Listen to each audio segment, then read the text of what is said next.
Mondi, Hello, man, hello. what's going on, man? It's been a little while. It's my fault, guys. I'm sorry. Blame me. Blame Jules. Look, we got news, reviews, updates, tidbits, factoids. So many things to We get sure to. do. Movie reviews, whole bunch of news. Let's do it. Let's do it. Let's do it. We have a title for the new Office spinoff. Apparently, it's going to be called The Paper. The series follows the Dunder Mifflin documentary crew as they focus on a dying historic Midwestern newspaper and the volunteer reporter. So, yeah, The Paper's kind of a weird title. I'm not going to lie, but I'm still semi excited for this show. Do you have any excitement at all? Yeah, to an extent. You know, I don't know. Steve Carell went on the Jimmy Fallon show, I think, to talk about something completely unrelated, and of course, he got asked about this, and he was like, "Guys, I'm not in it," type thing. Like, no, this is going to be a whole new cast type thing. So, him kind of reassuring us that this isn't The Office Part Two. Like, even though that's what they're trying to make it out to be, like it's a continuation. It's set in the same universe. There's going to be guest spots, but this is not going to be the Office that we know and love. It is going to be an entirely new thing. So that I mean, honestly, I think I prefer it that way. I'm not sure I want it a Office 20 years later. So let's do it, man. I mean, I'm not gonna say that this is gonna be appointment viewing television for me. I mean, like even the original Office wasn't. I didn't watch it when it was on. I watched it years later when it was on Netflix. So I'm sure I'll catch this in some way, shape, or form. But yeah, I mean, I'm not gonna say that this is like House of the Dragon this Sunday at 9 o'clock. You know what I mean? Like, but Yeah, and it said a Midwestern newspaper crew, so it's not even in Scranton, Pennsylvania. It'll be way uh, away. So true, there'd be true, no true. reason for there to really be any crossover from any of the other characters. Your boy Yaha Abdul Mateen II will star in a series adaptation of Man on Fire on Netflix. This is the Denzel Washington adaptation from that movie with him and Dakota Fanning. Did you watch that movie with Denzel Washington? And would you potentially watch this if it looks interesting in the trailer? I haven't seen the movie in so long. Is this the one where he's essentially time traveling, trying to save his wife? I can't remember either. I haven't seen it since I was a kid, honestly. Because I know Okay. it's either that one or the other one is called it's Man on Fire, and there's another one he did with Paula Patton. I can't remember if it was that one or this one where he's time traveling. But yeah, hmm Yeah. Anyway, yeah. I guess. I mean, out of the both of us, you're clearly the bigger Yaya fan, which is just hilarious because you hate this nigga. But yeah. I mean, sure. Let's do it. I guess. I'm happy that he's getting something to do. So let's do it. and for clarity, guys, I don't hate y'all. I just hate his portrayal of Black Manta. It's awful. Um, Hijack season 2 has begun filming with Idris Elba returning to star. I've heard no one talk about season 1 of this show. I remember when it came out on Apple TV, I believe. But yeah, so fans of Hijack, you guys get more. I guess the plane got hijacked again. Whatever. All American has been renewed for a season 7.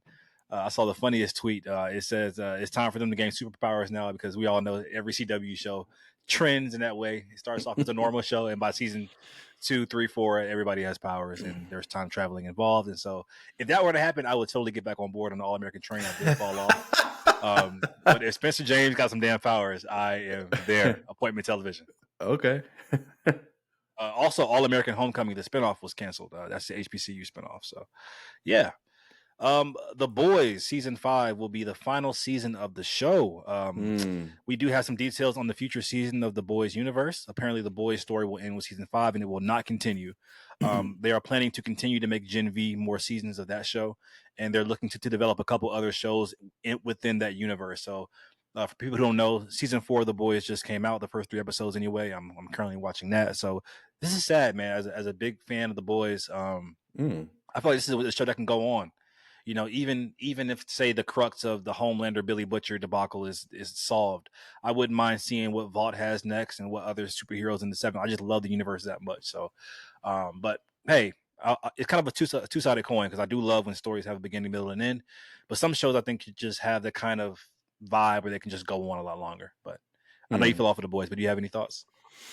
I mean, not really. No, I mean, I guess I'm sad for people like yourself that just wanted to go on forever. But I didn't say forever, but a you little know, longer than 5 seasons.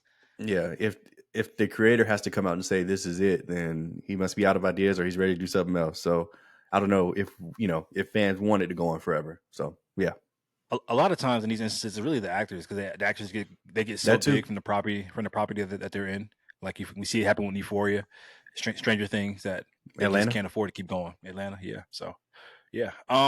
Fans of the Cartoon Network regular show and Adventure Time have some news for you guys. A new regular show series is in the works. The show is entirely new, but will include some characters from the original series. Also, an Adventure Time movie is in the works, along with two spin-off series. Apparently, one of those series is going to be a prequel series to Adventure Time. I used to love Adventure Time growing up. Did kind of fall off of it.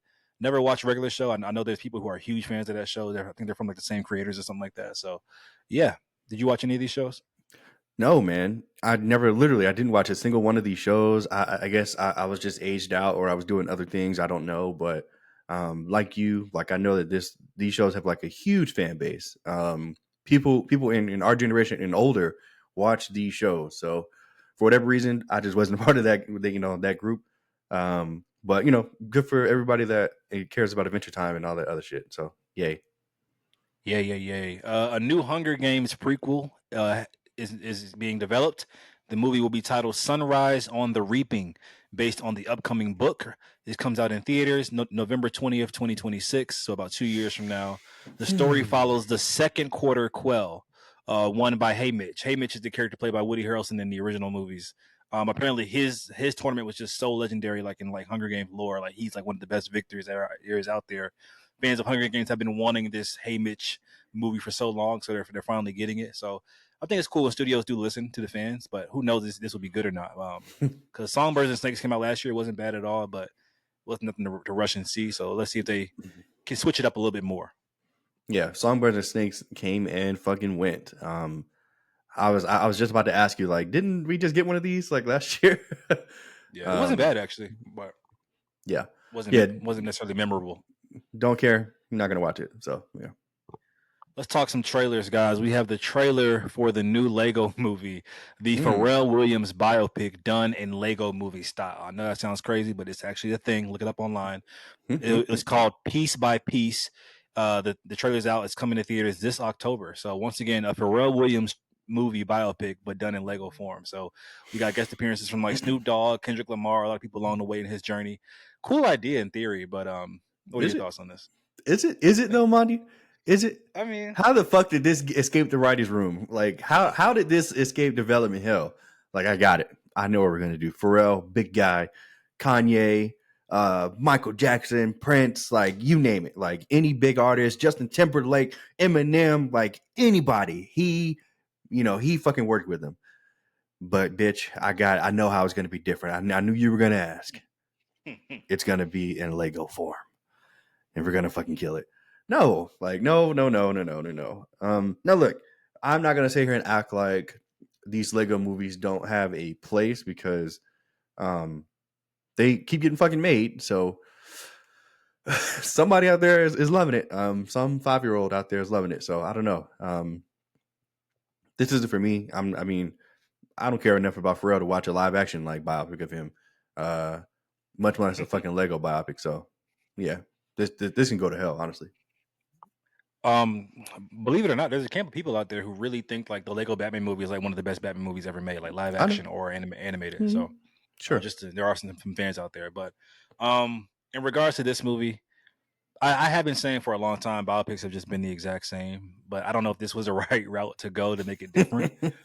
I'm still honestly on the fence about it because, like you, I mean, I do kind of care about Pharrell. I mean, he was a big part of my, as my growing up or whatever. He made some big hits. The more interesting part is not even his life to me. It's more so the encounters along the way of other people like Kendrick Lamar and Snoop and, like you said, Michael Jackson or whatever. So I'd be more interested to kind of see the cameos, which is not a good sign, but I'll see. I'll see about this one. I'm not sure. Mm. We have the trailer for Supercell has been released. It's coming June 27th on Netflix. This has black people in UK with superpowers. That seems like it'd be right up my alley, but based on the trailer, I cannot say that that's the case, unfortunately. So, what are Mm. your thoughts? I'd love to hear your thoughts on this. Well, wait. I want to hear your thoughts now. I mean, why? I What's just going told on? you. I mean, black people check, superpowers check. Two things I love, but the trailer just looked super corny. BET Plus vibes. Mm, I don't yeah. know. It just I don't know, man. Right now I'm watching The Boys and I'm watching a lot of other superhero content. Like this in comparison just looks like why does this need to be in the mix? Like what's different about this besides the fact that everybody's black? I need more than that. I need a good story. I need something compelling. Mm. It just looked kind of cheesy to me. I mean, I probably will end up supporting it to be honest, but I just yeah. Please tell me your thoughts. Okay. And by the way, you asked me a few weeks ago if My Hero dub is out. It is out. It I'm is not on sure. I'm Hulu. not sure how current it is. Okay, On Crunchyroll. I have not Crunchyroll. checked Hulu, but if it's on Crunchyroll, I'm sure it's on Hulu to some extent. Anyway, Thank you um, for that.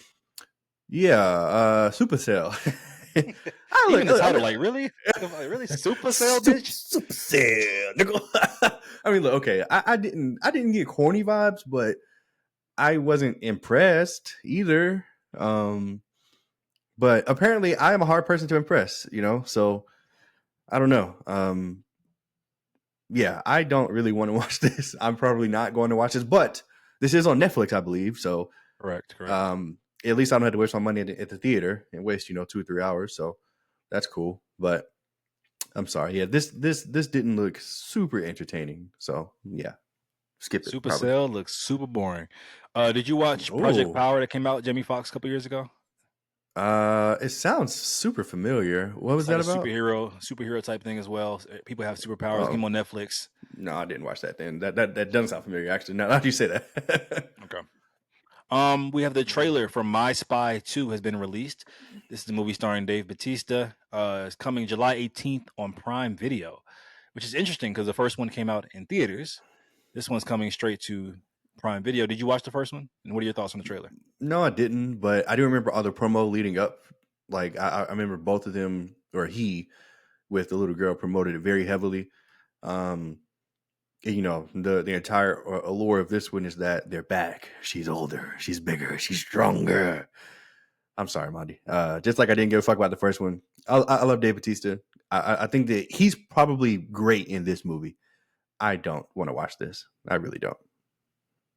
Yeah, I watched the first one. Honestly, can't remember a thing about it. So that's very telling, I guess. And the fact that the first one came out in theaters, and this one comes to Prime Video is very telling. Like that's the equivalent in my mind of like a movie like back in the day, going like the first one come out in theaters and the other one come out straight to DVD. So like if they don't believe in it, why should I? Type thing. So yeah, I might honestly skip this one. I don't. That's just a Mm. weird decision to me, and it didn't. The trailer didn't grab me per se. So yeah. Speaking of Dave Bautista, he is back. We have a new trailer for The Killer's Game. This is actually coming to theaters this time. We got Dave Bautista, Sophia Botella, Palm Clintimith, I always get her name wrong, Mantis from Guardians of the Galaxy, and Hmm. Terry Crews. It's coming to theaters September 13th. What are your thoughts on this trailer? Did Dave Bautista impress you this time? No, unfortunately. But look, I will say this. It is made by the same people who make John Wick. They made that very clear in the trailer. Even some of the story beats are extremely similar. He's an assassin. There's this league of assassins. There's this network that which you can communicate by to set a bounty, and you're just killing people in the streets. And okay, cool. Like, I get it. I'm there's a twist of, okay, I thought I was gonna die, and actually I'm not gonna die, and um, I think that Dave Bautista is going to do great in this as well. And honestly, I'll probably watch this in theaters. But to say that I'm excited for it, it'd just be a lie. This will just be something to do on a Tuesday when it's like a discount day. There one silver lining in it for me is that Drew McIntyre, who's a wrestler for the WWE, he is in this. He has a small role. I'm sure he's going to be one of the little assassins or whatever. So cool. Um, but ultimately, what? This movie actually has the chance to surprise me because the John Wick comparisons are, I mean, like there's no way that you can't compare it. So like, what are they going to do to make it different? Not necessarily make it better, but make it different to where you're like, this deserves to be here. This isn't just a John Wick clone. So um, I'm sure the studio knows that, and I'm sure David Bautista knows that. So hopefully there is going to be something in there that makes this film different. But the trailer was just it Kmart John Wick, which that's not bad, right? Like John Wick is super cool, but it didn't necessarily impress me. So yeah. Yeah, I think same, man. It's crazy, man. I think John Wick, like if I was a college student, like a film student, and I was doing like a dissertation for my master's, I do like a whole thing on like John Wick has spawned so like his own mini genre of film. Like Mm-hmm. there wouldn't be the Violent Night, there wouldn't be the Sisus, the Monkey Mans. Like there's just so many films that you can tell are like extractions are like directly derived from John Wick. It's just so interesting. The beekeeper, whatever. Anyway, this movie, honestly, I was so surprised when I saw at the end of the trailer it's coming to theaters because it gave me so like Netflix vibes. I was like, wow, this is a theatrical release. Wow, okay, Mm-hmm. interesting. They gave Dave Bautista a hairline. Love that for him. I haven't seen that on Yeah, him in a while. hilarious. Um, Sophia Boutella, who I just is the star of the Rebel Moon movies. She's in the Kingsman movies. She's such a kick-ass star. Like it's interesting to see her in this kind of role because she's based on the trailer anyway. She's not kicking ass in this trailer. She's like a innocent bystander. I wonder if she can, if they'll have her end up kicking ass by the end of the movie. She probably will. I'm sure But they will. Yeah. I want to see her do something different though. I mean, if it is just strictly her being the innocent bystander and like fish out of water type thing, I would love to see if she can pull it off because I think she's honestly a star. I think she's a roll away. But like you, man, the trailer didn't do much for me. If I do watch it in theaters, it's just because I have nothing to do that Thursday, Friday night. So yeah, we'll see. We have the trailer for Venom: The Last Dance. It's finally been released. It's coming to theaters October 25th. What are your thoughts? We are Venom. Yeah. This looked like literally every other Venom movie, which is not a good thing. Um, Tom Hardy is at this point he just doesn't care. And look, that's fine. Like this is his third one. He's gonna get royalties forever from this movie. In 20 years, when like there's like a new generation to appreciate this, he's gonna be at Comic Cons or whatever for the rest of his life. So, shout out to Tom Hardy. Um, in the moment, bro, I don't care about this. Like damn all the oh my god, that's little Peter Parker. Damn all the oh my god, that's the Amazing Spider-Man's Kurt Connors. Kirk Connors. Oh my god, did you see him? I don't even care. like I don't care. I am so done with fucking Venom and Sony and holy shit.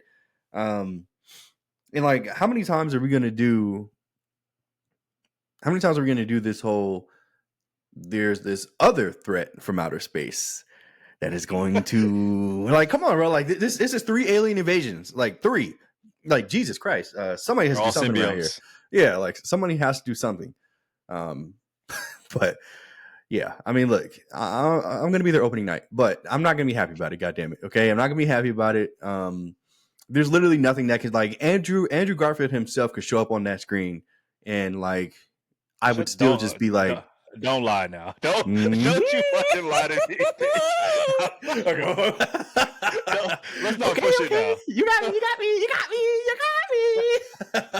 I got you lying like once upon like you like a captain on this fucking fight. Mm-hmm. All right, okay. All right, okay, bitch. If fucking Andrew's there, bitch, then yes. Okay, then this fucking 3-year odyssey I've been on with these fucking films will have been worth it. But I'm not gonna give Sony that much credit. They're not getting him. But what if they do? He's trying to trick himself, y'all. By the way, I've known this man for 15 years. He's trying to trick himself. Reverse jinx, bitch. All right, okay. All right. Well, yeah. Anyway, all right. So let's assume that he's not going to be in it because he's not. And then we're just going to get the regular hijinks of Venom and Tom Hardy throughout this film. It's going to be him eating people, him battling with himself, him doing a cool transformation, Venom being afraid, and then they come together in the end and win. Boo, boo, boo. So yeah, Monty, please tell me what you thought. You took the words right out of my mouth. Wait, this is random. But did you see when Shannon Sharp said on First Take, "If I had 1,000 tongues, I wouldn't be able to repay you," or something like that? Stephen A. Smith. What tongues? He said, "If I had 1,000 tongues, I would be able to say the words I needed to repay you," or something like that. It was hilarious. Anyway, whoa, yeah, that was a crazy moment. But anyway, yeah, like the words out of my mouth completely, like. But I do disagree. I do actually think Tom Hardy does care about this property. I don't think he'd do 3 of them if he didn't care. And I think he's committing to the role. I just think he might be attached from what we like and what we want. But these movies always do well financially. I think it's more so because of the Venom name, not because of the movies themselves. People just like Venom. By the way, rednecks love Venom. By the way, you ever notice like I know it's random, but like in Georgia, because I live in Georgia, I know you live in Vegas now, but like anytime you see a redneck pickup truck, they have either Venom plastered on the side of their truck or Deadpool or Punisher or all three. So Oh those my are the god. three, the redneck lords. Anyway, but yeah, so the movie looks the exact looks the exact same as the other three. I totally agree. Same kind of comedy style, which I didn't laugh at once. The whole bit that they did for like a minute in the trailer, where I'm Venom, no, I'm Venom, we are like that was in part one. I could have swore it was. It was. Um, it's just like redundant, and I don't care at all. Like you said, I mean, these Venom movies just do not do it for me at all. But I will be there opening night because I feel like I have to be just because of the internet is bullying me into watching these movies. But um, yeah, man, this is so crazy because like these movies aren't even necessarily bad, but they're Mm-mm. worse than bad because they're just forgettable and mediocre and just Mm-hmm. redundant and formulaic. I'd rather see a bad movie. I'd rather see Madam Web than see Venom 2 again, to be honest.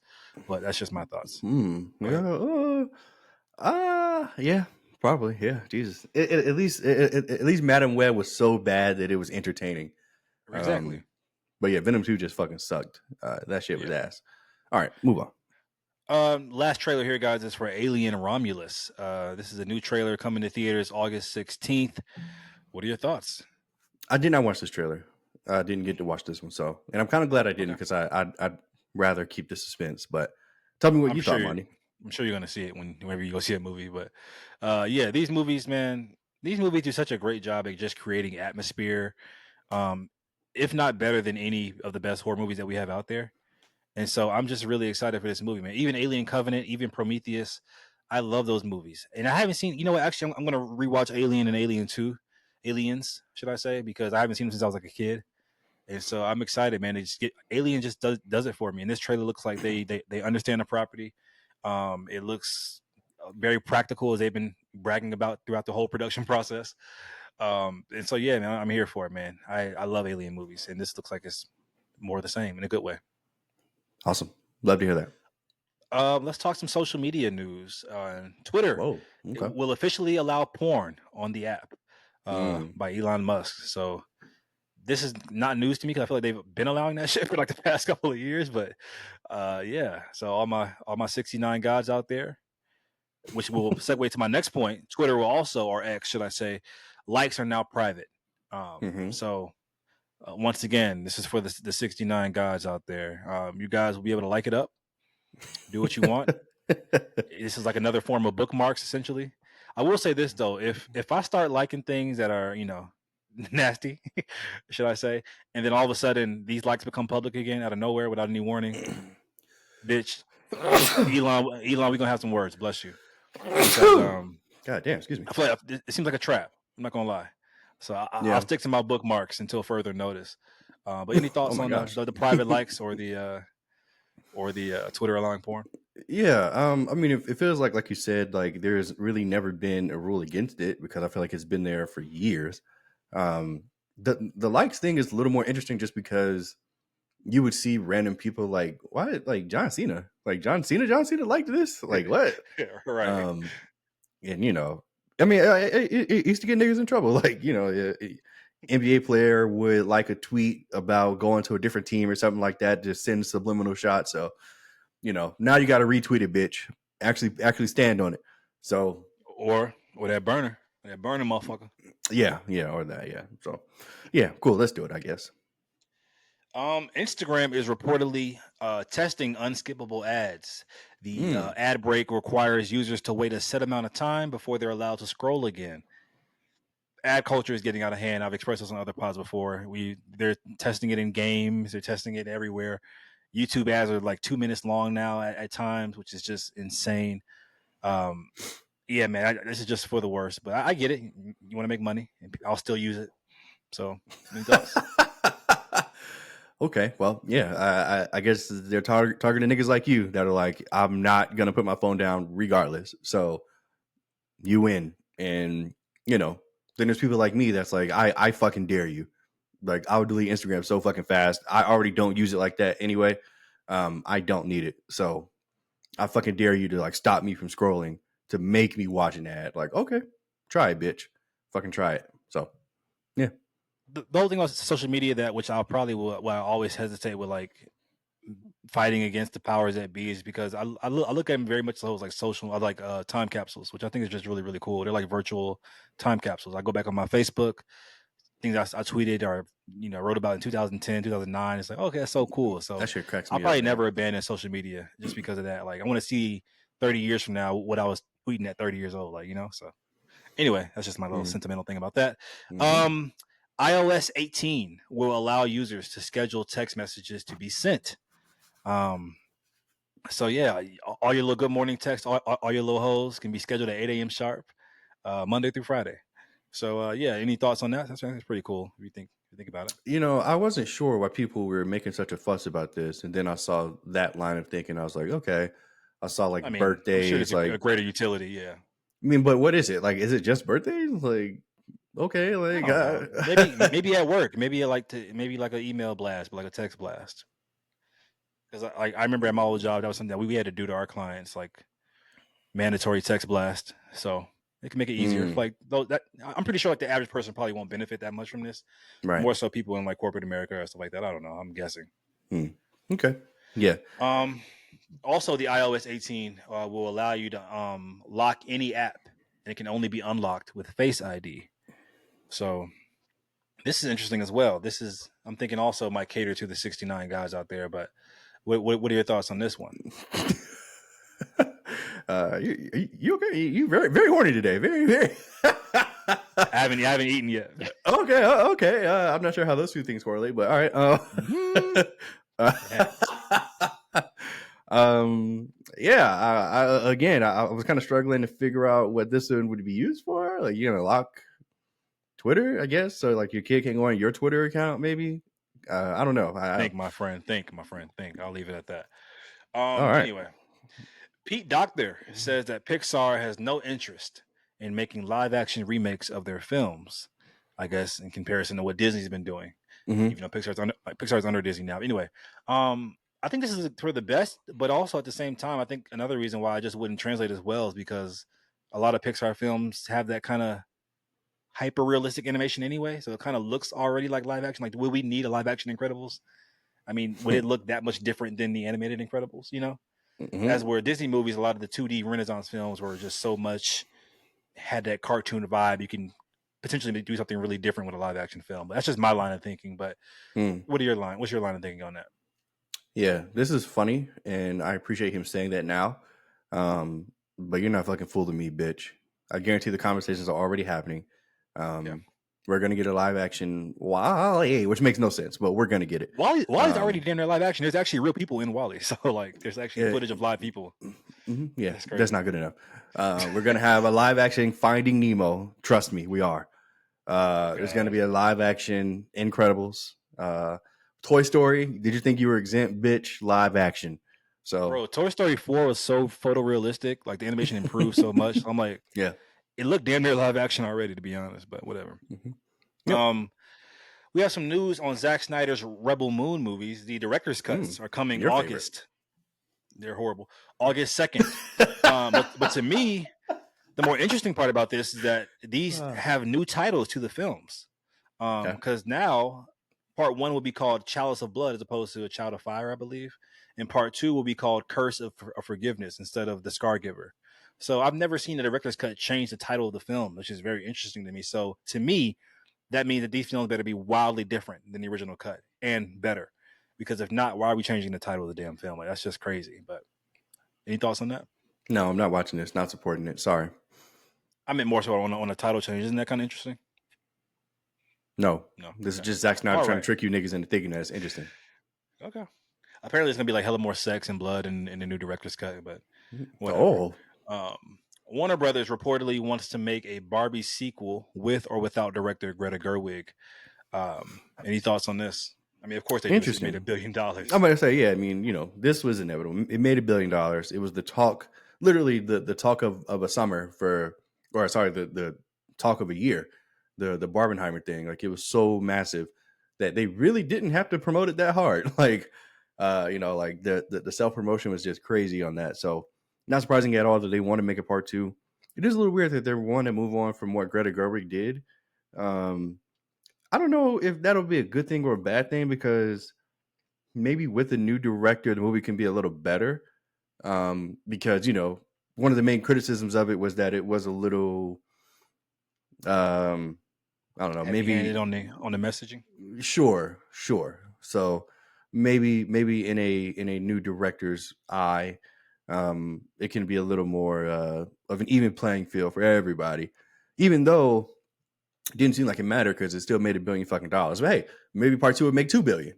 I don't know. So I'm sure that's how they're thinking. And yeah, either way, we're gonna get Barbie part two. So yeah. Yeah, the Barbie sequel was inevitable. To me, it might be a hot take. I know Greta Gerwig is an acclaimed director, but her take on the Barbie film wasn't something that was just, oh, that's just so Greta Gerwig that it can't be Hmm. replicated. I So agree. I could totally see another director coming in and giving it that same vibe or even something different, and it not being like drastically like worse or or different than the first film in my opinion. So that's just my take on it. Um, the Academy, which is the Oscars Academy, is exploring the possibility of adding a stunt category to the Oscars. The quote was, "We are talking to members of the stunt community," says Academy CEO Bill Kramer. This has been a point of contention for years now amongst the stunt community and just people in film in general. They're like, why don't these people who work so hard and die for us have the opportunity to win Academy Awards? So they addressed it in The Fall Guy, which came out recently with Ryan Gosling. So it's only a matter of time until this happens. But any thoughts on this? Yeah, man. I think it's for the best. I mean, I think we can point to stuff like 20 years ago where it's like, wow, like that was super cool. Like The Matrix, like it's like, holy shit. Like these dudes need to be recognized for this. So yeah, I totally agree. I hope it happens very soon. I'm here for it. Seth Rogen and Evan Goldberg say that they will never make sequels for their classic films Superbad and Pineapple Express. The quote was, "There are a few things that are best left untouched." We obviously share the sentiment about many things, but please give me your thoughts on these particular movies. Yep, my opinion hasn't changed. I love both of these movies as they are. There does not need to be a sequel. Let's make something new and original, or you know, it can be in that vein, or it can be like an ode to. But we don't need a fucking super bad to Pineapple. We don't need it, bro. Those movies had their time. They were made for their time, and it's okay to make something new and original. Yeah, I've actually never seen Pineapple Express, but I have seen Really? Superbad. Yeah, I know it's a classic. So, but yeah, I agree. Obviously, if it's don't touch it if you don't have to. Will Smith says that it's harder to convince audiences to go to movie theaters when TV shows can now deliver such high quality at home. He said this on his Hot Ones interview, which I watched and I enjoyed. His quote Mm, is, "The definition of a hit is still pretty much the same. Essentially, it's just harder to get one." And I totally understand what he's saying. Like shows like Shogun, Game of Thrones, like why would certain audience members, the generic person or not the generic, the average viewer, leave the house with that such high quality of TV at home? Because like growing up in the '90s, early 2000s, we didn't get that kind of high quality television that matched movie production quality. So I kind of get the point, I guess, but at the same time, I do agree with it. The first half of what he said, which is like the hit is going to be a hit still, regardless. Like, but I do think it can be harder these days because of TV matching film, and streaming matching film, so to speak. Any thoughts on yeah, that? so it's interesting because 30 years ago, when shows like Friends or Family Matters or whatever was on TV, those shows were getting like an average of like 20 to 30 million viewers per week, which is Mm. fucking ridiculous. Like I'm not sure how I can like make you guys understand how insane that is. Um in comparison, something that's on broadcast cable now, like I don't know, some random BT or CBS or ABC show like General Hospital, Grey's Anatomy, whatever. Like those shows are get like 2 to 3 million. So like there's like a vast difference in what people are watching on TV. Most of that is due to streaming now, like you said. Like streaming has just kind of changed the landscape of cable to where you like you said, basically like you don't have to go to the movies to watch some major motion picture. Like you can see these things still from the comfort of your living room. So it is harder to get people out of their homes to get people off their couch. Why would I? Like we just talked about a movie earlier where you were like the David Bautista movie. Like this feels like it could be on streaming. Like why do I have to go to the theater just to watch this? So Will Smith is right in that the battle is just different because streaming more so than cable, in my opinion, has kind of caught up to what they can make on the big screen. So He's right. He's right. Unfortunately. Yeah, and I guess my thing that you said about Friends is that back then I think it was easier to get a hit too because you only had like 5 primetime slots, and so that's all people were watching. We didn't have the option to go into Netflix, go into Prime Video. People were only watching cable TV. So Hmm. I say that I'm not trying to discredit Friends or something like that, but you can get those kind of viewers when people like don't have a choice. But I mean, people are going to sit down in the evening after work and watch TV. So when you got 5 primetime slots, you're gonna have if you have one of those slots, you're gonna have eyes on you. Now, of course, it's your job to make the show good, so people want to watch you.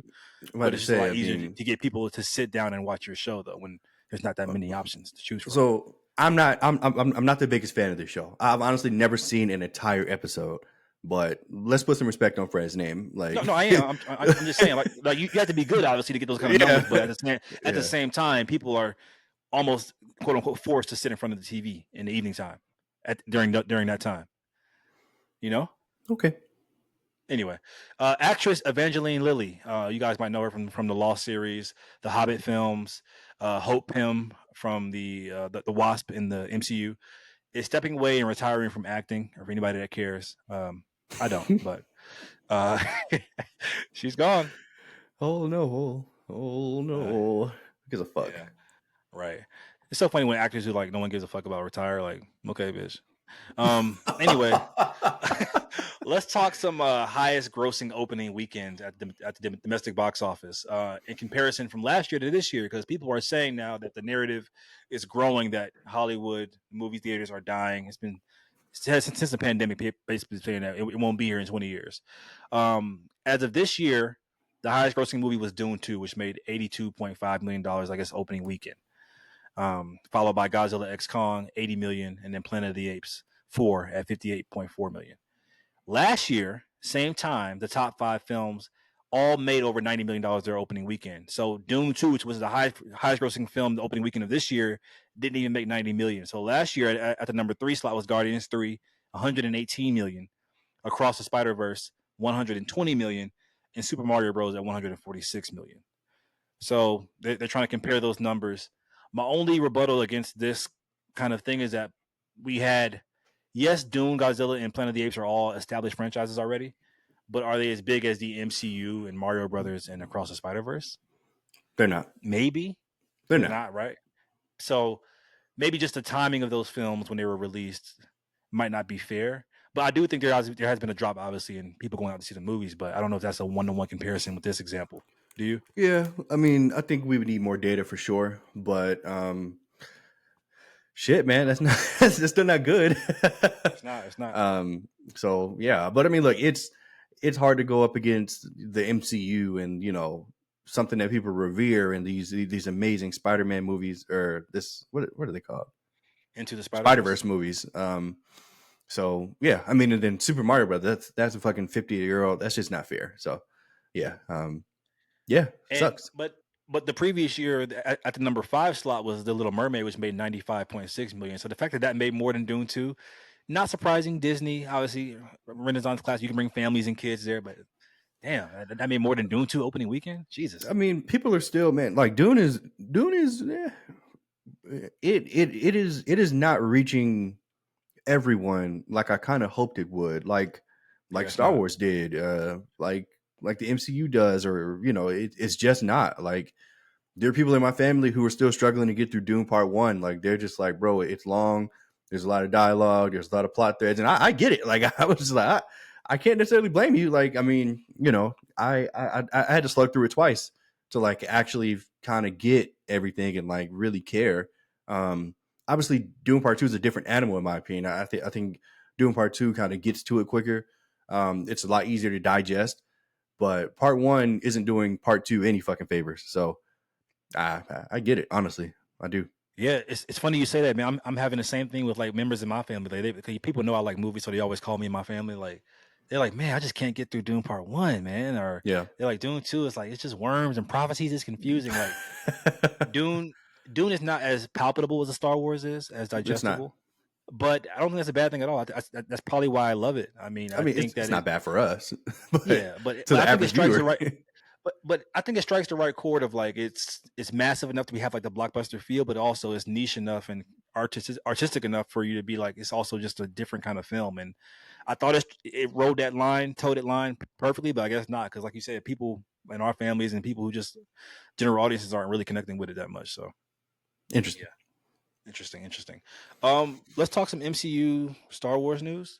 Jordan Peele is rumored to have met with Marvel Studios for their new X-Men movie, but it apparently did not work out. Could you have seen it, and would you have wanted a Jordan Peele MCU entry Uh, sure, I could for have seen it. X Men in particular? I I was guess. about to say, I mean, maybe not for X-Men. I'm not sure I would have wanted him with X-Men. But I mean, I don't know, man. I'm Jordan Peele has like he's got to prove to me that he can still fucking do it. Really, since Get Out, I have not loved anything that he's put out, and that was in 2017. So yeah, I'm not sure I want him touching the MCU. Even though I mean, the MCU lately hasn't been, it's probably pretty easy for a guy like Jordan Peele to make something. But I think the reality is, once you're in that box and you're inside that set of parameters that the MCU has, it's hard for anybody to make something that they truly love and like they truly want. I feel like really only like the Russo brothers and maybe the dude who made Shang-Chi have been like Oh, creatively free. Destin Creighton. Yes, Daniel Destin. Destin Creighton. Yeah, something like Yes. that. Um, but yeah, I mean, realistically, I'm not sure if Kevin Feige and the powers that be would have been like, yeah, sure, like go make X-Men however you want it. And I don't know if Jordan Peele wanted to go back and forth with the powers that be. Honestly, that's why I think that if these conversations even happen, because this is all just completely rumor. So if I think that's kind of where the breakdown happened in my opinion. Yeah, I think you're totally right, man. The MCU machine is not for directors like Jordan Peele, because they have a mold, and even I think the MCU should start experimenting outside of that mold now, with with things starting to feel as formulaic as they do. Directors like him that have their own unique, strong artistic visions. We saw what happened with, like, I think they gave the most range to Chloe Zhao with the Eternals, and I love that Hmm. movie. I know most people don't, but that just felt so different than the average MCU movie. It just felt so unique, and I really like that. But I think that the MCU experimented with that, giving directors their own voice and letting them have more control. And they're like, okay, well, audiences aren't really feeling it, so let's get back to what we know best. And so, yeah, I Hmm. just think Jordan Peele didn't fit within that machine. Um, Lee Jung Jae, the star of The Acolyte, who plays Master Soul, said he learned English in order just to star in The Acolyte. He's a lifelong Star Wars fan and says that Qui Gon Jinn was his main inspiration for the role. And boy, can you tell! I don't know if you've seen The Acolyte yet, but I mean, he's literally like a Qui Gon clone to me, in my Hmm. opinion. Like, even down to the hair, the mannerisms. Which, I mean, I like his portrayal in the show, but inspiration, or I don't know, copy. Anyway, what are your thoughts on him? Glaze. What are your Yeah, thoughts I on him mean, learning English just for the role? And what are your thoughts, early thoughts on The Acolyte so far? I'm curious. I haven't seen any episodes of The Acolyte, Oh, unfortunately. And I say unfortunately because I've seen so much negative discourse about it. And it really sucks. Like, this is just Star Wars is one of those things where like you just can't avoid it. Like, if you don't watch it as soon as it comes out, you're fucked. Like, it doesn't matter what accounts you block or mute. It doesn't matter who you follow and who you don't. Like, you're going to fucking see it on your timeline. And it's unfortunate. No, I'm not even talking about you. Like, I okay. promise. Like, I'm Okay. I'm literally like, not. Like, I'm not even add me talking there, about you. nigga. No, All right. like I'm not even talking about you, man. Like, you just can't avoid it. Um, I honestly don't know if I've seen anything good about this series, and it just sucks because I mean at this point we're 3 episodes in and people are just shitting over this. Um, so yeah, it makes me not want to watch it. Honestly, like I mean, I'm off today, and my plan was to kind of delve into it, but I don't want to spend my off day watching this shit if it's gonna be bad. But like, I I know how I am when it comes to people's criticism of things. Like it impacts me, which is why I always tell you, Monty, I hate spoilers. Like, don't tell me anything. That's why I had to block you on Instagram. Like that's just who I Yeah, that's who I am. he That's who I've did block always me on been. Instagram. Yeah. He Yes, I blocked me on did. Instagram. Literally, nigga, because you fucking posted the review of the movie at Thursday at fucking 5 o'clock. So I'm like, okay, fuck you, bitch. Like, I don't want to see that. To be Um, fair, to defend myself, I do not spoil. I never put spoilers, but I do give a grade, so I can totally see how my grade would impact you. But I do not spoil anything in my reviews, so in terms of plot wise for the movie.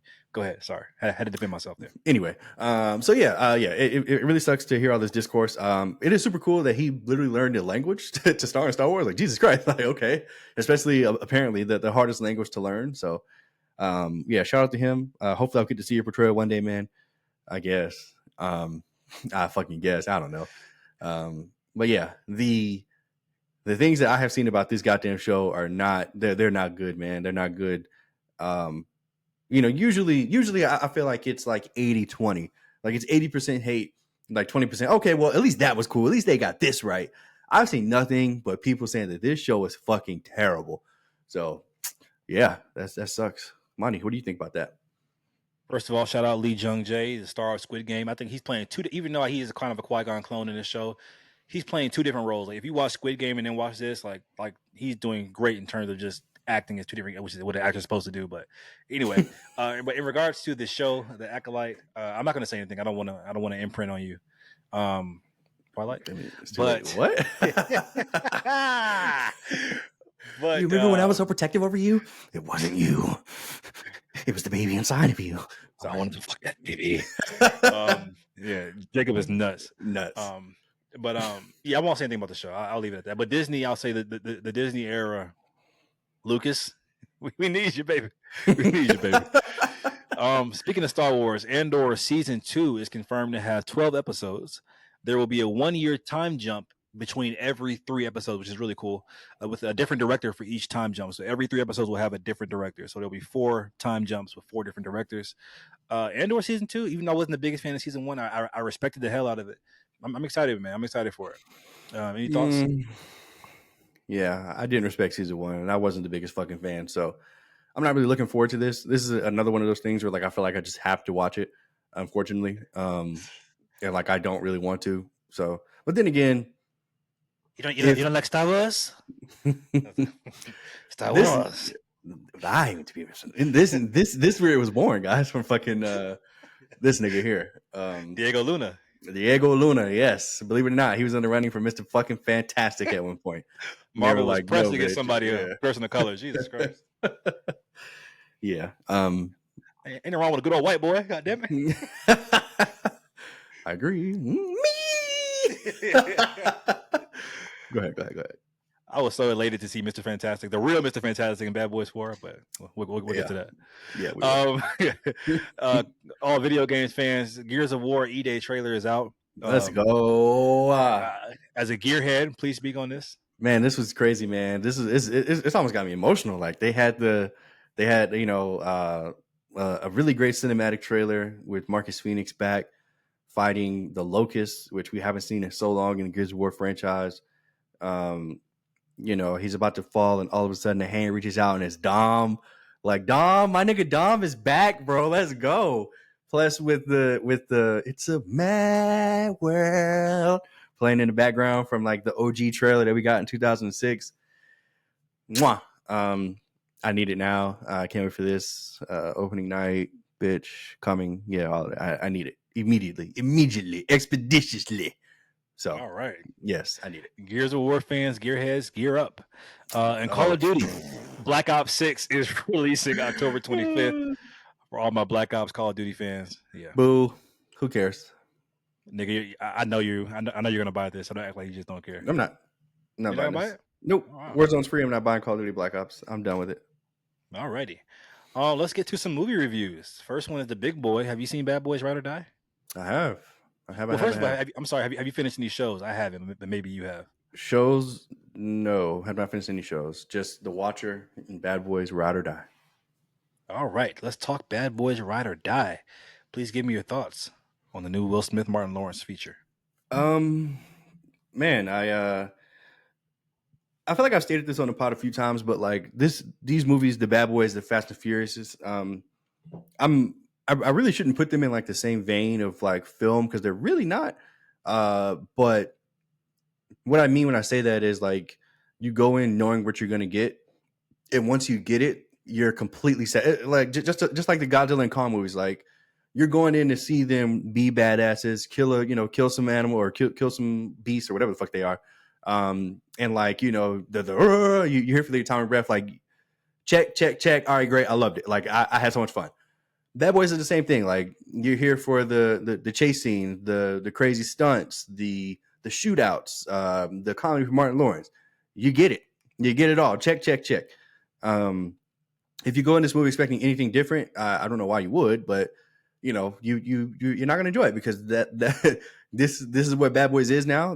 This is what they've settled into, and it works. The power of Will Smith and Martin Lawrence is evident in the box office numbers. I mean, people said that it couldn't be done anymore with Will Smith, and that he was done after the Oscar site, which is so fucking weird. Like, Man, listen, that was the elites in Hollywood. That was nobody regular on the streets. I promise you. We all love Will Smith, and we never stopped loving him. If anything, that made us love him more. I'm sorry. Go ahead. well, I don't know if that's true. I really don't. Okay. I mean, Ask the streets, nigga. uh, money. This is my review. Calm down, bitch. Nigga said, "Go, come to the street." Calm the fuck down. Okay. Anyway, yeah. Go to Like Glenwood, bitch. first of all, like it literally doesn't matter to me. Like I don't think about it on a regular basis. It has no factor in any decision making point for me when I'm going to see a Will Smith movie. So yeah, I just wanted to say that. Anyway, he's awesome in this as he always is. Like, they definitely went heavy on like the Rogaine and like the color in both of their beards and their hair, which is just hilarious. But it didn't bother me that much. It didn't take me out the movie that much. What did bother me is Martin Lawrence. And look, his out of shapeness bothered me in part three. Like it was something that I brought up like right away when we talked about it. It was like they've got to get him in the gym, or they've got to like something has to give here.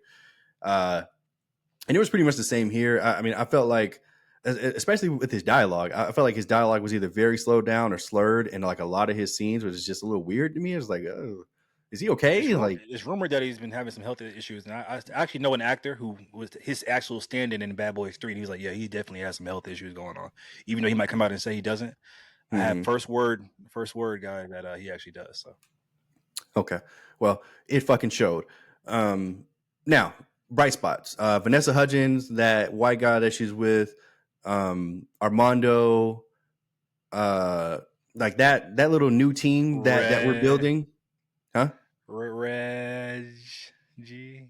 Oh, Reggie. Thank you. I was like, I'm forgetting somebody because it's the core four, bitch. The core four. Yeah, something that they built up in the Scream franchise recently, which I love, is the core four. And I feel like Bad Boys is literally stealing that and doing it in these films, which I have no problem with, honestly, because I love it when these four are together, when they're on the screen. Like, it's just badassery. It was badass in part three when they did it, when they introduced these characters, and it was badass in part four. I need them all to actually have a scene in part five, because that's just going to be amazing. Obviously, come on, like the Reggie scene was just absolutely incredible. First of all, this was the only time, guys. I live in Las Vegas now. This is the only time I've ever been in a movie theater where I was just like, I wish I was in Movies ATL right now. Like, I wish I was in the most niggerish theater ever, because that scene had me ready to be, man, hell yeah, man, what the fuck you talking about? You know, like I was ready to go crazy on the Reggie scene, and I was in there in Vegas with a whole bunch of gamblers and white people and Mexicans or whatever, and they were just like, okay, golf clap, yeah, that was cool, No, nigga, turn up. But yeah, anyway, it was a good time, man. I can't lie. I knew I was going to have a good time, and I got what I wanted. I had so much fun with this movie, which I know is hilarious because Russ loved to say, "Oh yeah, I bet you had fun with this one." Fuck you, bitch. I did. Yeah, Bad Boys, Ride or Die, very, very, very good movie. A lot of people are saying that Armando looks like Chris Brown, and it's interesting because I didn't really see it, but I kind of see it now you said that. yeah, I was like, who that dude that looked like Chris Brown? He was so cute. Okay, calm down. Glaze. But yeah, so I really enjoyed it, man. I gave it a B plus. I wish I could have seen it opening weekend, but I was just busy. So I saw it this past Tuesday. But yeah, I had a lot of fun with this, man. I have really no complaints aside from the Martin Lawrence factor. Glad you had fun, Julian. Yeah, so I wish people have been saying this, but I agree. The title should have been switched. It really bothers me to this day. Just like Bad Boys 3 should have been called Bad Boys. Ride or Die and Bad Boys 4 should have been called Bad Boys for Life. Honestly, bro, this entire year, this was probably the most packed Thursday screening I've ever been to. This entire, I was like, oh, shit, the fuck, like seat to seat, we in that bitch. Black people, white people. I was surprised that like white people love Bad Boys apparently, which is so funny to me. But yeah, man, it's really good to see the Bad Boys back. Like you said, they're getting older. Like Will Smith has so much fucking Beijing in his hair, it was ridiculous. Martin Lawrence looked like he's a donut away from being diabetic. But Martin Lawrence is still hilarious. Will Smith is still a fucking movie star, man. He's just a movie star. He has so much gravity on screen. That's why he's my favorite actor. He always has been. Armando is really just a welcome addition to this cast, He man. is, man. He's awesome. He's got it. He's got it. I don't know what it is, but he's got it. Like he's got it, man. He's got the it factor. I would not mind a Armando spinoff. I've been seeing people on TikTok saying like, let's do Armando and Reggie together. I don't know about that, but I would love to see Armando in his own capacity. You know what? Let's have Armando join the Fast and Furious franchise. I think he fit in like a glove. Let's combine these universes. I would love it. If you're thinking about like revisiting any of the Bad Boys movies in preparation for this one, I'd say Bad Boys 3 for sure, just because there's so many direct tie-ins, storylines, characters from Part 3 in particular, even though Part 2 is still my personal favorite. Speaking of Part 2, we got to adjust Reggie. Like that's how you do a elite callback, storytelling, bro. man. Elite storytelling. That's how you do it. That's how you do a callback. Like this is a funny little stupid scene in Part 2. How many years later, over 20 years later, this guy has the scene that just had my theater in Georgia, Atlanta, erupting. I was like, bro, like it was so funny. Like I felt the energy of the theater during that scene. Like everybody was going crazy. And people was like, "Oh, that John Wick in that bitch." That's John Wick. Nigga, that's Reggie Wick, nigga. and they set it up so perfectly in the beginning of the film. Hey, man, I'm a Marine. You know, I'm off duty right now. I'm off my tour. And then he takes out 15 henchmen, man, in just the most badass way possible. Ended it with the motherfucking hey, like, bro. My scene with, I mean, my theater went so crazy over that scene, bro. Like Reggie had one of the best scenes of the year so far, in my opinion. Yep. It's Reggie, and then Paul Atreides riding the Cimarron for the first time. Like, I don't know which one right now. Reggie, bitch. I even liked the end, which was like the real callback, like the real callback to like that iconic scene. It's just like, okay, like you have my respect now, actually, bitch. You got the grill. Yeah, I loved it, man. And I think Bad Boys doesn't get enough credit for how well they shoot action. Even when Michael Bay was the director for the first two movies, like they just shoot action like for this little silly, goofy buddy cop movies. The action is shot really creatively and just done really, really well. Like a lot of the camera shots were just so creative. I don't know if people probably don't care about shit like that, but I do. And it was just done really, really well, man. And it was entertaining from start to finish, man. And I think to me, the biggest compliment I can give the movie is that it's not a great film at all, in my opinion, but there was zero lulls in the story. Like there was no time I felt like, okay, it's kind of dragging, even though it's 2 hours long. I felt like I was entertained, fully invested from point A to point B or point Z or whatever. So I gave the film a B minus. Like I said, not great, but so glad I watched it. So glad to see Will Smith again, and entertaining, fun theater watch for me. I want to say shout out to Josh Brolin's twin, Eric Dwayne. Oh yeah, Eric Dane. Dane. Yeah. Yeah, this is the dad from Euphoria who is messing with the little kids. This nigga looks just like Josh Brolin. Like they're literally fucking twins. It's crazy. I thought he did really well with what he was given. He wasn't on the screen much, which was a little weird. But every scene he was in, I was like actively paying attention because he was fucking somebody up in pretty much every scene that he was in. Which, you know, it's hard to have like a presence as a villain when, you know, obviously they're going to lose in the end, and like this is Will Smith and Martin Lawrence. Like, how can you really have some type of presence? But like he did to me, I was like, okay, like I believe that this guy can do these things. So he was awesome. Yeah. Yeah, man. I think everyone came to play. Even Tiffany Haddish, who I'm not a fan of at all anymore. Yeah. I think her scene, I thought she was a shining light. DJ Khaled did great. Like everybody just did great, man. Kobby Lame, shout out to him for the little 2-second little thing. That was awesome. Yeah. So last review that we're gonna do is The Watchers, because I have one in between. Hitman on Netflix. Did you get a chance to watch this with Glenn Powell? Never heard of it. Remember with trailer with Glenn Powell? He's like a hitman. He's like trying to be different hitmen. Okay. Nope. You know. Okay. Anyway. Guys, for every 15 horrible Netflix movies that we get, original Netflix movies, we get one like this. Is actually pretty good. And I think Hitman's a really interesting, good watch. Glenn Powell, we are in the Glenn Powell era. He's got 2 big movies coming out this month alone. He's got this and he's got Twisters. We got twins. I'm so tired of that damn trailer. I'm about to like throw up next time I see it. We got Adria Arjonia. You guys might recognize her from the Morbius film, or she played the character Bick in Andor. She's having her own coming out party as well. Those two have really good chemistry together. This movie is really just a commentary on what the hitman persona has been depicted as in media, whether it be TVs, books, or movies or whatever. So think of like last year's movie, The Killer with Michael Fassbender. I don't know if you saw that on Netflix. You probably didn't. That's like a more serious tone hitman movie. That's like The Dark Knight, and this is more like Deadpool, like just a fun commentary on the genre, so to speak. I wonder if this movie is like, because in the movie, Glenn Powell's character is like, he's hired by the police to act like a hitman so they can catch people who want to kill people, which is an interesting profession. I'm like, is that real? And somebody as like a psychiatrist, which he is in the movie, or like a psychologist, that's like a great career for them to have because he just wants to study people in the wild. If you watch the movie, you'll kind of see that. But I think they did a really good job, like the whole Clark Kent Superman persona kind of thing, like the duality. Because when he's just himself, he's like a nerdy guy. But when he dresses up as his hitman named Ron, he's like this suave guy. He takes off his glasses, fixes his hair. Like it's literally like Clark Kent to Superman, which is just really, really cool. So I like stuff like that. Cool seeing how the alter ego of this hitman starts to bleed over into his real life and starts to boost his own confidence for better or for worse. And honestly, man, a lot of movies these days feel like 2020s movies. Like I said that before with like my Ghostbusters review. Like they just feel like this 2020s kind of movie. This feels like a callback, which I credit Richard Linklater, the director, to like just classic films. Like it just has a classic kind of film vibe to it. And I really, really appreciated that.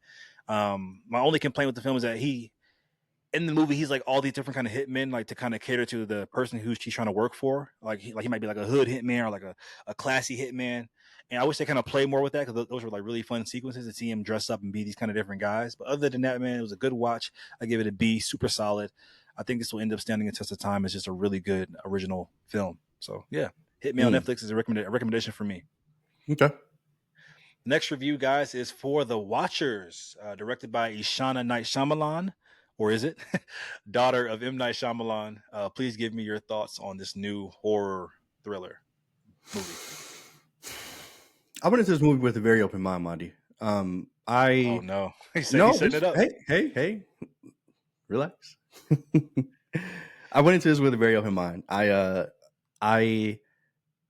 over the years, M. Night Shyamalan has given me some of probably my most memorable theater experiences, or at least film experiences, from The Sixth Sense to Unbreakable to Split, Glass Can Go to Hell, Signs. Like, you know, he's giving me some really great things. Unfortunately, he's responsible for some really bad theater experiences as well. He sure is. The Last Airbender, Glass. I like Glass. The one that came out with Batista Old. and no, I didn't watch. I knew that was gonna be asked. Oh, Cabin in the Woods. No, the Knock at the Cabin. Knock at the Cabin. Yeah, he's been responsible for some stinkers. And unfortunately, I have to report that this is one of those stinkers. This is not him. Can you make that clear to the? You keep confusing. This is not him. This is his daughter directed this movie. M. Night Shyamalan directed this movie. Okay, God, this is an M. Night Shyamalan a fucking original. And it was evident by the third act. Like it was just evident that like he was just like, okay, like give me this fucking, like give it to me. Let me put a little spice on it, baby. Let me show you how it's done. Let daddy do it, baby. Like the third act was just god awful, man.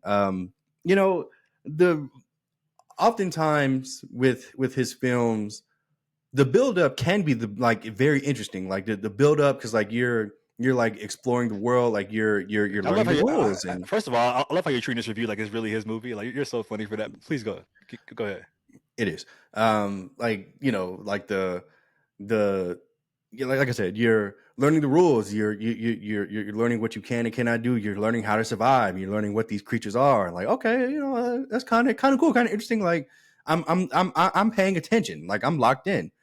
And then, like, as the movie goes on and things are revealed, you're just like, wait, what? Or you're just like, oh, okay, well, that's not where I thought that was going to go. Which, oftentimes, that's not a bad thing, but in this case, it just kind of was. Without like spoiling too much, I'm just gonna say that the third act of this movie just kind of ruined it for me. In a way that like I knew where they were going once they got to the house. I was like, okay, I see it. And then when it happened exactly as I saw it, I was just like, oh no. So yeah, I personally, I would not recommend this movie, honestly. Like especially in the theaters. Like if you want to wait 3 weeks or whatever for it to be on streaming and you want to watch it because you're bored at night, fine. But I don't think you should support this in a movie theater. That's just my personal opinion. I give this movie a D. I did not enjoy this. I was extremely upset leaving the theater because I chose to go see this over Bad Boys opening weekend. So yeah, yay me, yay fucking me. Sorry, go ahead, Monty. Please give me your thoughts. We have a difference of opinion on this one. I love it. Uh, First of all, guys, even though Julian made it clear that M. Night Shyamalan is his daughter, her directorial debut. Her name is Ishana Night Shyamalan. It's based on a novel of the same name. This movie stars Dakota Fanning. It's always good seeing Dakota Fanning because I grew up with her. She's like my same age, so just seeing her grow up as I grew up is just a really kind of cool parallel thing. I'll say the positives first. So the Watcher's design, the design of the Watchers is super cool to me. Super creepy. I think it's enough to what. It's your opinion. It wasn't a cool design how when they stood up there like this. No, okay. He's not following me, guys. I feel like the design is so cool because it's like enough to get like they show enough of the design to give you like an idea of what the design is, but they don't really linger on it. So it's kind of still that shroud of mystery around what these kind of creatures are, which I think is just really, really cool. I'll say it's the most interesting horror movie of the year, which is not saying that much because there hasn't been a lot of good releases, but it's the most interesting from just a lore perspective. Like I was like, okay, I love. Yeah, the lore is really, really cool to me. Now the execution, I could totally see why somebody like Julian or just anybody would be like, it didn't really land for me. I totally get it's one of those movies where like if you hate it, I totally get it. But for me, the lore was just so cool, and lore is a big thing for me. I just love like when It is for me too. movies have good lore. But but I can't even credit Ishana Night Shyamalan for that because it's based off a novel. So the book, shout out to you, the author of the book. The lore is just amazing to me, and to me also, I just want to say that I get why somebody would read this book and be like, okay, you know what, this would be a really great screenplay. But I also, on the other end of that as well, I could imagine the novel being much better than this movie. I feel like there were some really cool ideas that was taken from the novel, but I feel like if I read the book, I'd be like, wow, this is one of those cases where the book is just so much better than the movie. People always say, so I get that part. I think that Shauna Night Shyamalan has a very similar style to her father, like Julian said. I agree with that. I like to see more from her though. I see the ceilings there for somebody that has talent. Honestly, I mean that might be blasphemy to say, but I want to see what her next project is. That will be like my definitive kind of answer on if I want to see really more of her for real. But for right now, wasn't a great movie, no. But the lore enough kept me entertained. Dakota Fanning enough kept me entertained. I gave it a B minus, which I know I've been seeing other reviews on TikTok. People have been hating this movie, so I get I'm in the minority, guys. But it was enough to it was interesting enough. It was original enough to keep me entertained. I'll say that. So that's my thoughts on the Watchers. Here's the thing, man. I like you. I love lore. Which falls into the first two acts of the film I was talking about, where I said like I was enjoying it, like I was enjoying the ride, like the world building, the rules, the lore. But you've got to make some kind of sense. Like to me anyway, like you can't just have all this lore for lore's sake and then at the end it's just like, okay, well, actually that doesn't really matter. We're just going to do this. And then this has always been here. We just didn't tell you that. And then these things have always existed and you should have known this. And it's just like, wait a minute. Wait. That's my opinion. But yeah, the Watchers. It's so funny you say that because like I saw like a review on YouTube after I watched it, and somebody was saying like all the breakdown of things that didn't make sense if you really look about it, if you really like pay attention. And I was like, damn, that's right. But I'd already given my review, so I'm not going to backtrack on my review. But there are a lot of things I'll say that don't make practical sense if you really think about it. But if you're able to just enjoy the ride and let it wash over you, as I love to say, you'll have fun enough. But yeah, that's it, guys. Got it. Any more thoughts? Mondi, thank you so much, guys. Make sure you hit the like button, comment down below. Did you like Bad Boys Ride or Die? What was the best scene in Bad Boys Ride or Die? Let us know. Subscribe to the Current Era podcast. And that's it, man. Thank you, Mondi. Thank you.